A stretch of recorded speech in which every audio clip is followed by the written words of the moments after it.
انسانوں کے نام افزار ریحان، شیخ حسینہ، مظلوم لیڈر سے ظالم ڈکٹیٹر تک۔ تم کون میں کون، رضاکار رضاکار، کون کہتی ہے ڈکٹیٹر ڈکٹیٹر۔ سچ تو یہ ہے کہ بنگلہ بندھو شیخ مجیب الرحمان کی سپتری شیخ حسینہ کی بنگلہ دیش میں گورننس اتنی بری نہیں تھی جتنی بری ہو کر یہ آج دنیا کے سامنے آئی ہے۔ انہوں نے اپنے دیش کی معاشی ترقی و خوشحالی کے لیے وہ اقدامات کیے جو ان سے پہلے کسی کو نصیب نہ ہوئے۔ بنگلہ دیش کی ایکسپورٹ بڑھانے کے لیے بالخصوص بنگالی خواتین کو روزگار فراہم کرتے ہوئے وہ اتنا آگے گئیں کہ بنگلہ دیش جنوبی ایشیا کا معاشی ٹائیگر قرار دیا جانے لگا۔ ان کے دیش کا گروتھ ریٹ انڈیا سے بھی آگے تھا۔ بے روزگاری کا ایشو بھی اسی پیٹرن پر آگے بڑھتے ہوئے حل ہو سکتا تھا۔ یہ پرابلم تو بشمول امریکہ ترقی یافتہ ممالک کو بھی درپیش ہے، اور اسے حل کرنے کے لیے جس اکانومی اور جس سیکولر پرامن سماج کی ضرورت ہوتی ہے، اس میں شیخ حسینہ بخوبی آگے بڑھ رہی تھیں اگر وہ تین حماقتیں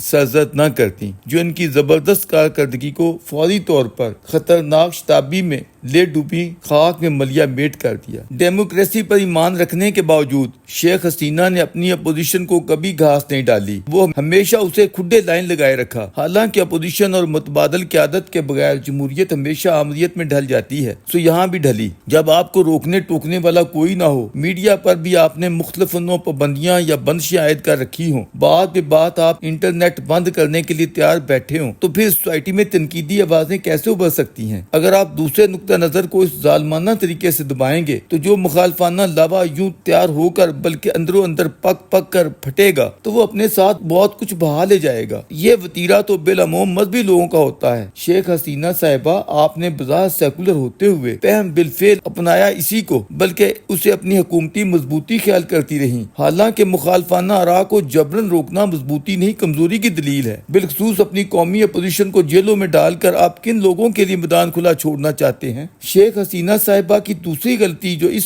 پہلی والی سے بھی بھاری تھی، وہ اس قطعی ظالمانہ کوٹا سسٹم کو بدستور جاری رکھنے پر ہیلوں بہانوں سے ان کا اصرار تھا۔ نہ جانے کیوں ان کے ارد گرد جمع ان کے نہل مشیروں نے بھی انہیں اس جانب راغب نہ کیا اور نہ اس کی سنگینی کے مضمرات ان پر واضح کیے۔ سیدھی سی بات تھی، اگر شیخ مجیب الرحمان نے 1972 میں بابا قوم کی حیثیت سے اپنے ملک کی آزادی میں قربانیاں دینے والوں کے لیے اس کا اجرا کیا تھا تو وہ اسی نسل تک محدود ہونا چاہیے تھا، نہ کہ ان کے بیٹوں اور پوتوں تک اسے نسلی و وراثتی طور پر لاگو کرتے ہوئے قوم کے دیگر معصوم بچوں کی بے دردی سے تلفی کی جاتی۔ 2018 میں آپ اس کی سنگینی اور نوجوانوں میں اس کے خلاف اٹھنے والے ابال کو بخوبی خود ملاحظہ فرما چکی تھی۔ کوئی تک نہیں بنتی تھی کہ ایک قطعی امتیازی اور ناروا بلکہ ظالمانہ اقدام کو جاری رکھنے کے لیے آپ عدالتی مشگافیوں کا سہارا لیتی یا اس کے خاتمے کا کریڈٹ خود لینے کی بجائے خواہ مخواہ جوڈیشری کے ججز کو دلواتی۔ اس کے برعکس آپ آگے بڑھ کر اپنے بچوں کو خود گلے لگاتی اور یہ اعلان کرتی کہ آپ لوگوں کے ساتھ کسی طرح اس نوع کا ظلم روا نہیں رکھا جائے گا، بلکہ سرکار بے روزگاری کے خلاف آپ نوجوانوں کے دکھوں کو سمجھتے ہوئے مزید بہت کچھ کرنے جا رہی ہے۔ اس کے بالمقابل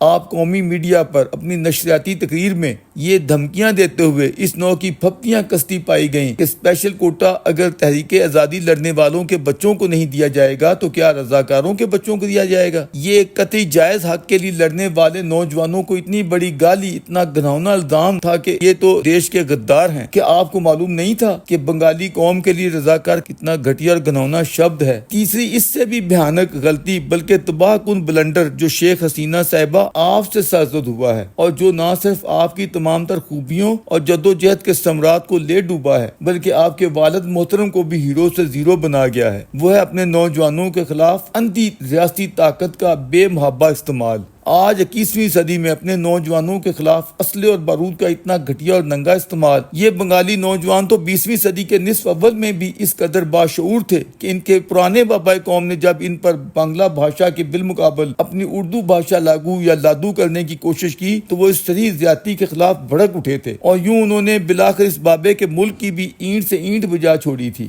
آپ اسی سماج میں پل بڑھ کر کیوں یہ سمجھنے سے قاصر رہیں اور یہ خیال کیا کہ اپنی ریاستی و فوجی طاقت طاقت سے ان نوجوانوں کے جذبات ہی نہیں جانوں کو بھی کچل کر رکھ دیں گی۔ اوہ میرے خدایا، اتنا بڑا بلنڈر! ابھی تک درویش کی عقل یہ سمجھنے سے قاصر ہے کہ شیخ مجیب الرحمان کی مظلوم سپتری بھی اتنی ظالم اپنے بچوں کے لیے اتنی بڑی قصاب بن سکتی ہے کہ ان کے سینوں پر براہ راست گولیاں مروائے، پولیس اور فوج انہیں گھیر گھیر کر قتل کرے اور وہ اس قتل عام کی تحسین کرتی پائی جائیں۔ آئی جی کو کہیں کہ آپ کی کارکردگی بہت اچھی رہی ہے۔ 300 انسانی اموات تو خود حکومت بھی تسلیم کر رہی ہے، جبکہ شنید ہے کہ شاید حقیقت میں یہ تعداد اس سے بھی ڈبل یا ٹرپل ہے۔ بی بی شیخ حسینہ جی، اس سے بدتر ڈکٹیٹرشپ اور کیا ہوتی ہے؟ کیا ایک منتخب عوامی لیڈر کے یہ سب شان ہے کہ وہ اتنا شفاق ہو؟ آپ اپنا نہیں تو اپنے سورگ واسی پتا جی کا ہی کچھ لحاظ و ریگارڈ کر لیتی۔ اپنے بچوں کے قاتل کو آخر امریکہ اور یورپ والے کس برتے پر پناہ دیں؟ خود مودی سرکار کے لیے بھی یہ ایک بہت بڑی آزمائش ہے جس میں آپ نے اپنے سیاہ کرتوت سے انہیں ڈال دیا ہے، یہ کہ وہ اس مکھی کو نگلیں تب بھی مرتے ہیں، تھوکیں تو بھی گندے ہوتے ہیں۔ اپنی ساکھ بچانے کے لیے مودی سرکار کے پاس اس کے سوائے کوئی چارہ نہیں ہے کہ آپ کو عزت کے ساتھ کسی مسلم ملک میں پہنچائیں۔ ویسے بہتر ہوتا کہ آپ اس نوع کی پناہ سعودی عرب سے مانگتی، تاکہ تنہائی میں رہ کر نہ صرف یہ کہ اپنے نوجوانوں کے خلاف کیے گئے جرائم پر مزید غور و فکر کرتی، بلکہ حرمین شریفین میں توبہ طائب بھی ہوتی، کیونکہ اب بشمول انڈیا تمام جمہوریتوں کے لیے ایشو آپ کا نہیں ہے، بنگلہ دیشی قوم کے فیوچر کا ہے۔ اصل سوال یہ ہے کہ آپ کی کوتاہیوں اور زیادتیوں کے رد عمل میں کہیں